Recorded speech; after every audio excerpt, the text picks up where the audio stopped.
పత్తి గింజను కొనుగోలు చేస్తామని పెద్దపల్లి ఎమ్మెల్యే విజయ రమణారావు హామీ ఇచ్చారు.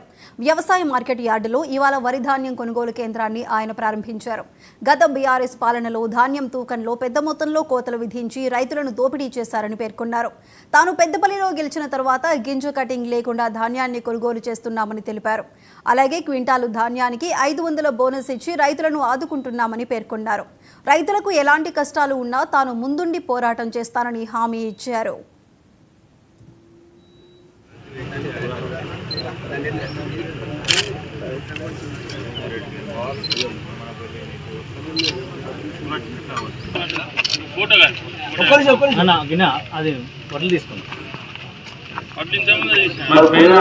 వర్షాకాలం పంటకు దాదాపు 147 మంది రైతులకు 42,36,800 రూపాయల బోనస్ను ప్రభుత్వం సన్నవడ్డకు బోనస్గా ఇవ్వడం జరిగింది.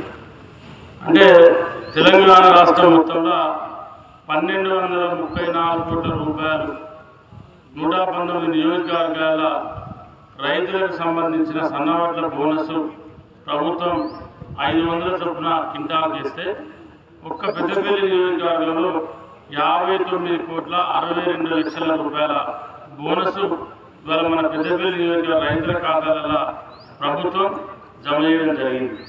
అంటే తెలంగాణ రాష్ట్రంలోనే ఎక్కువ బోనస్ పొందిన రైతులు పెద్దపల్లి నియోజకవర్గ రైతులు. అంటే పెద్ద ఎత్తున సన్న వరిధాన్యాన్ని పండించడం. మళ్ళీ ఆనాడు ముఖ్యమంత్రి గారు మన ప్రాంతానికి వచ్చినప్పుడు పెద్దపల్లి బహిరంగ సభ ద్వారా మన ముఖ్యమంత్రి రేవంత్ రెడ్డి గారు, ఉత్తమ్ కుమార్ రెడ్డి గారు ఆనాడు సన్నవడ్లకు బోనస్ ఇస్తామని చెప్పి ఆనాడు ప్రకటించడంతో వాళ్ళ పెద్ద ఎత్తున మన రైతులకు సంబంధించి ఇవాళ మళ్ళీ ఏసవి పంటకు రైతులు సన్నవడ్లకు మొగ్గు ఉంచడం. దాంతో ఇవాళ శ్రీరాంపూర్ కానీ, మొదలు కానీ, పాట సుల్తాన్బాద్ కానీ, కొత్త పెద్దపల్లి కానీ, ఢిల్లీ కానీ ఇవాళ రైతులంతా కూడా మన మేల్ ఫీమేల్ పంటకు మన గతంలో ఉన్న ధర కంటే ఒక క్వింటాల్కు 2,000 నుండి 5,000 రూపాయలు ఇవాళ సీడ్ యాజమాన్యం పెంచడం